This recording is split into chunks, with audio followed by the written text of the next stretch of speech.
You ask Tiger to solve. This deals with linear equations with one unknown. The final result is r equals 1. Let's solve it step by step. Simplify the expression. Expand the parentheses.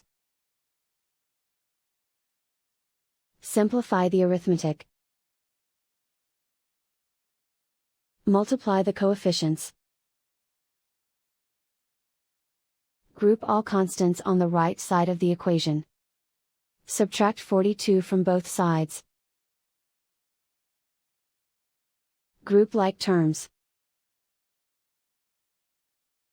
Simplify the arithmetic.